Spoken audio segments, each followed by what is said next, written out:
সংসারের সবচেয়ে দুঃখী মানুষটার নাম মা। পৃথিবীর বুকে আসার আগেই যাকে কষ্ট দিতে থাকি, জন্মের পরেও তিনি কেবল সন্তানের পালনে ব্যস্ত। কোনোদিন মায়ের ঋণ কেউ শোধ করতে পারে না। মা তো তিনি, যিনি খেটে যান শুধু সন্তানের মুখের দিকে তাকিয়ে, নিজের সুখ বিসর্জন দিয়ে দেন। বছরের পর বছর সন্তানকে গড়ে তোলেন নিজের মতো করে। শখের জিনিসটা নিজে না খেয়ে সন্তানের মুখে দিয়ে দেন।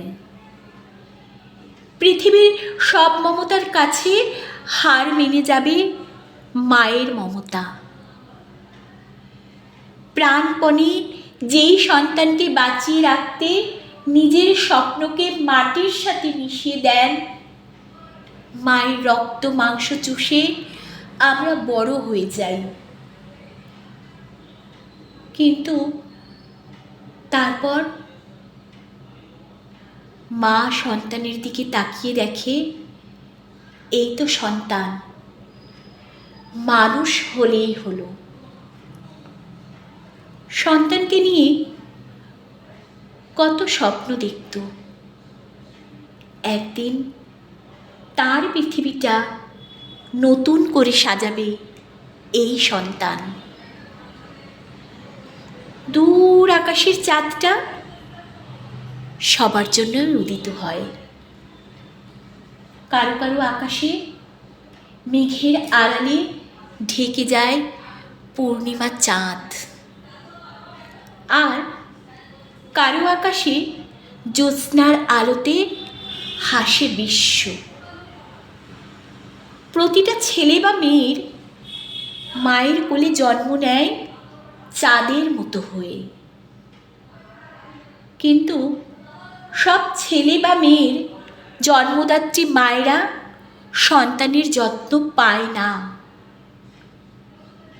সন্তানটা জ্যোৎস্না আলোকে মেঘের আড়াল করে দেয়, আর মায়ের পৃথিবীতে নেমে আসে অমাবস্যার রাত।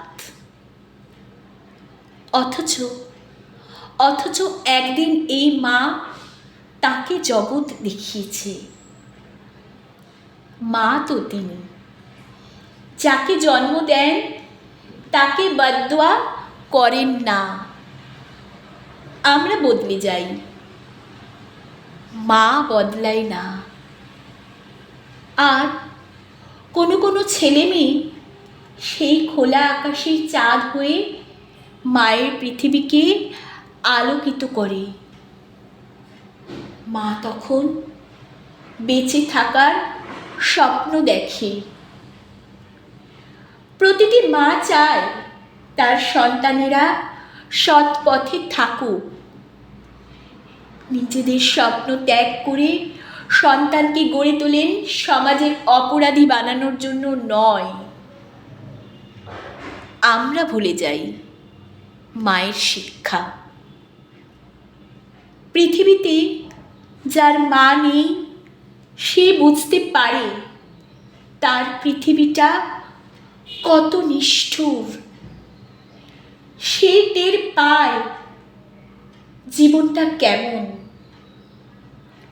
পৃথিবীর সকল মায়েরা ভালো থাকুক, আকাশের উপরে অথবা আকাশের নিচে। যেখানেই থাকুক ভালো থাকুক, যেখানেই থাকুক তারা ভালো থাকুক।